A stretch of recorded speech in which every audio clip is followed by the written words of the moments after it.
India একটা জিনিস বন্ধ করলেই বাংলাদেশ অচল হয়ে যাবে, পরিস্থিতি সেরকম না। বাংলাদেশ তো চাল বার্মা থেকেও আমদানি করে, থাইল্যান্ড থেকে এবং প্রয়োজন মতো জাপান থেকে আমদানি করবে।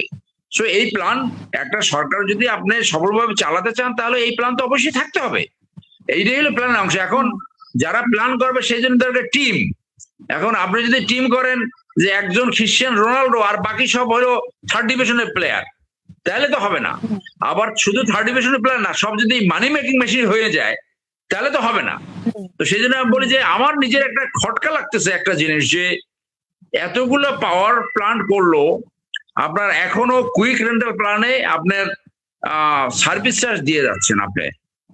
আপনি সেই যে সার্ভিস চার্জটা দিচ্ছেন এটা তো একটা ডাইরেক্ট ডাকাতি। আপনি পাওয়ার দিচ্ছেন না, কিন্তু আপনি মেনটেনেন্স চার্জের নামে আপনি লক্ষ কোটি টাকা নিয়ে যাচ্ছেন। এইটা এখন পর্যন্ত বন্ধ হয় না যতটুকু আমরা জানতে পেরেছি। এরপর আপনি সুন্দরবনের পাশে একটা পাওয়ার প্ল্যান্ট করলেন, সেটা নিয়ে পরিবেশবাদীরা তো অনেক চিল্লাচিল্লি করছে, এবং সেখান থেকে মাতার বাড়িতে একটা পাওয়ার প্ল্যান্ট আছে। সর্বোপরি আপনার $3.13 বিলিয়ন যে প্রজেক্ট রূপপুর পারমাণবিক বিদ্যুৎ কেন্দ্র, যেটা বাংলাদেশে আপনার $13 বিলিয়ন করছে, অর্থাৎ ইন্ডিয়া একই ক্যাপাসিটির যে পাওয়ার প্ল্যান্ট তার চেয়ে $10 বিলিয়ন এখান থেকে চুরি হয়েছে।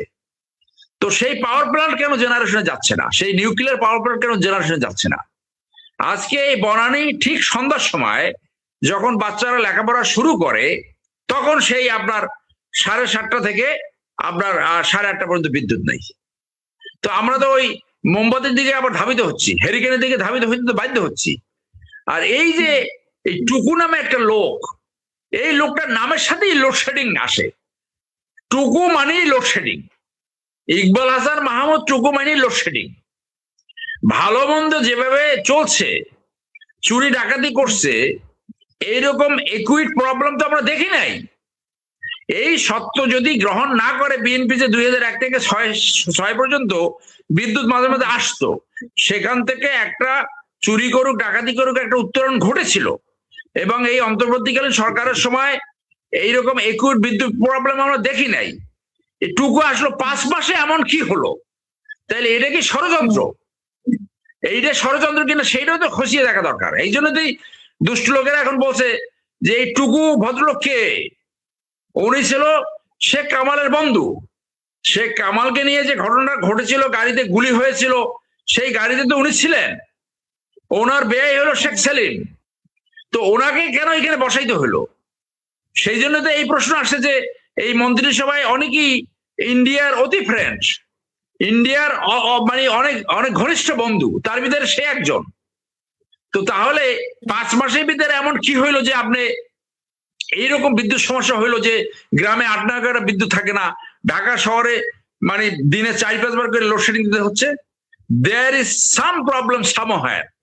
যুদ্ধ একটা অজুহাত, ইরানের উপর যুদ্ধ একটা অজুহাত। এই যুদ্ধের জন্য তো আর কোনো দেশে তো এরকম হচ্ছে না। তো যার জন্য এই যে আমার কেন জানি মনে হচ্ছে এর ভিতরে ওই রয়ের প্রজেক্ট থাকতে পারে, যে ওই এই যে বিএনপি কে ব্যর্থ করে মানুষকে খেপিয়ে তুলে ওই আওয়ামী লীগকে বেনিফিট দেওয়া। আর আপনি যে ওই নিয়োগের কথা বলছেন, আমাদের যে কালচারাল পরিবর্তনের যে সুযোগটা আসছিল, যে কোনো নিয়োগ একটা যাচাই বাছাইয়ের মাধ্যমে সেটা নিয়োগ হবে, সেটা এখন ক্ষমতাসীনরা ভুলে গেছে, কমপ্লিটলি ভুলে গেছে। একদম আওয়ামী লীগের মতো তারা নিয়োগ দিচ্ছে। সো আপনি দেখেন যে বাংলাদেশে আমেরিকান একটা অ্যাম্বাসেডার নিয়োগ হবে, আমেরিকান প্রেক্ষাপটে বাংলাদেশে একটা ambassador not very vital post. সেইটা নিয়ে তারা নিয়োগের 6 মাস আগে থেকে ডিবেট শুরু করে, সিনেট কমিটিতে ডিবেট হয়। আমরা তো সেই কালচারটা আনতে পারলাম না। বাংলাদেশে ব্যাংকের গভর্নর নিয়োগ হয়ে গেল, আপনার বিটিভির ডিজি নিয়োগ হয়ে গেল, এখন এই কমিশন নিয়োগ হয়ে গেল, আপনার বিভিন্ন কর্পোরেশন, পর্যটন কর্পোরেশন সহ বিভিন্ন সিটি কর্পোরেশন, পৌরসভা সবই নিয়োগ হয়ে গেল। এটা তো কমপ্লিটলি আওয়ামী টাইপের একটা নিয়োগ হচ্ছে, কমপ্লিটলি আওয়ামী টাইপের। তো এইখানে আওয়ামী লীগ টাইপের যদি রাজনীতি চলে তাহলে পরিবর্তনটা কোথায় আসলো? তো আমার তো কেন জানি মনে হচ্ছে যে মানে দে আর গোয়িং টু ফেল। তারা যে সাকসেসফুল হবে এটা তো আমি কোনো লক্ষণ দেখছি না কোনোভাবে। আপনি এই কালচারটাও যদি ফেরত আনতো যে এইখানে একটা সার্চ কমিটি হয়েছে, আচ্ছা সার্চ কমিটিতে কারা কারা আছে সেই নামটাও তো আমরা জানলাম না। সার্চ কমিটিতে কারা ছিল? এই সর্বশেষ যে দুদুকে নিয়োগ হলো, আচ্ছা তর্কের খাতিরে যদি ধরে নেই তারা তারা যোগ্য, এদের ক্রেডেনশিয়াল কি, কে বা মেট্রিকে কি রেজাল্ট করছে, লেখাপড়া কি করেছে, একজন বিচারপতি আমরা জানি, বাকি দুইজন কি রেজাল্ট করেছে, তাদের ইন্টিগ্রিটি লেভেল কোন পর্যায়ে, তাদের সম্বন্ধে পারসেপশন কি, তাদের এসিআর এ কি লেখা আছে, সবচেয়ে বড় হলো ইন্টিগ্রিটি। তো যারা এই যে সার্চ কমিটিতে ছিল সেখানে একজন বিচারপতি ছিল, এটা তো আমরা দেখেছি। তো এইখানে বলা হয়েছে হাইকোর্ট ডিভিশন অথবা এপিলেট ডিভিশনের জাজ পরবর্তীতে জুডিশিয়াল অথবা কোয়াসি জুডিশিয়াল পদে নিয়োগ হতে বাধা নাই, কিন্তু অফিস অফ প্রফিটে যাবে না।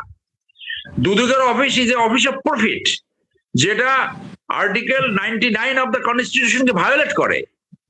তো এই যে যাকে এখানে চেয়ারম্যান বানানো হয়েছে, আমি আশা রাখবো উনি ভালো করবেন, উনি ওনার কাজে প্রমাণ করবেন যে সমালোচনার সামনে আসছে ফেসবুকে আমরা যেগুলো দেখছি সেগুলোকে উনি মিথ্যা প্রমাণ করবেন।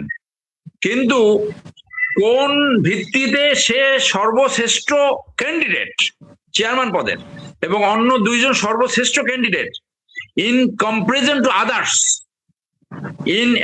In respect of competence, professionalism, সততা, দক্ষতা, মোরওভার পারসেপশন, এইগুলা যাচাই বাছাই হয়েছে কিনা সেটা তো আমার যে জানার অধিকার দেশের নাগরিক হিসেবে, সেটা তো আমি জানতে পারলাম না। যার জন্য দেখলাম হিউজ একটা সমালোচনা শুরু হয়েছে। আজকে ওনাদের তিনজনের একজন বলছে বৃক্ষদের নাম কি ফলে পরিচয়, আমরা সেইটাই দেখতে চাই। এই প্রসঙ্গে আমরা শুনতে পেরেছি, সত্যমিথ্যা জানি না, যে আগের কমিশনটাকে জোর করে পদত্যাগ করিয়েছে এস আলম এবং বসুন্ধরা গ্রুপকে, তাদের যে তদন্ত শুরু করেছিল অন্তর্বর্তীকালীন সরকার সেইটা যাতে বন্ধ করে। তখন নাকি বলা হয়েছে না এটা এই অনুরোধ আমরা রাখতে পারবো না, তখনই বলা হয়েছে যে then you prepare to quit, আগের যে মোমেন্ট কমিশন। তো এইটা সত্য কি মিথ্যা এইটা আপনারা কিছুদিন পরেই দেখতে পারবেন, যে তদন্ত মানি লন্ডারিং সহ বিভিন্ন যে দুর্নীতি তদন্ত শুরু করেছিল অন্তর্বর্তীকালীন সরকার এই বসুন্ধরার বিরুদ্ধে, এবং তাদের বিদেশ যাত্রা বাড়িতেও রয়েছে এবং এই এস আলমতে পালিয়ে আছে, তাদের এই তদন্ত কন্টিনিউ করে না এটা ডিফ্রিজে চলে যাবে সেটা দিকে আপনি বুঝবেন। যদি কন্টিনিউ করে তাহলে বিএনপির এই প্রতিজ্ঞা, এই ঘোষণা যে দুর্নীতির ত্রুটি চেপে ধরবে, তাহলে সেইটা আমরা মনে করবো সেইটা তারা অ্যাডভান্স করছে। আর এইটা যদি ডিফ্রিজে চলে যায় তাহলে আপনি শিওরলি আপনি ধরতে পারেন এখানে লক্ষ কোটি টাকার বিনিময় হয়ে গেছে। আনবির কবে ঢুকলো বাংলাদেশে? এই বিএনপি সরকার গঠনের পরে, তার আগে তো ঢোকে নাই।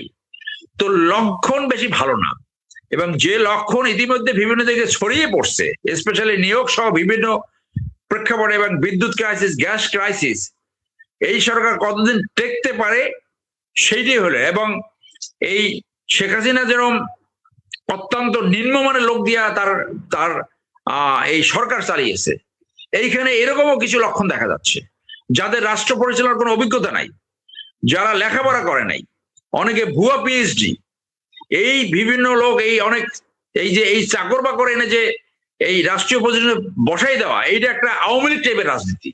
সেখানে ওই মহাসচিব নিজেই বলছে বহুতবার যে প্রেসিডেন্ট হতে যাচ্ছে যে আওয়ামী লীগ টাইপের রাজনীতি পরিণত আওয়ামী লীগের মতো হবে। সেই জন্য তারেক সাহেবকে আমরা সাজেশন দেব, আপনি লন্ডনে থেকে আসছেন, যোগ্য, দক্ষ এবং সৎ মানুষ দিয়ে টিম গঠন করেন, এবং যে সমস্ত নিয়োগ নিয়ে কন্ট্রোভার্সি হয়েছে সেগুলোকে আপনি পরিবর্তন করে যোগ্য, দক্ষ, সৎ ডিবেটের মাধ্যমে সেইখানে নিয়োগ দেন। অন্তত আওয়ামী টাইপের ওই কালচার, ওই আওয়ামী টাইপের মাইমের বসাবার কালচার থেকে আপনি সরে আসেন। ধন্যবাদ।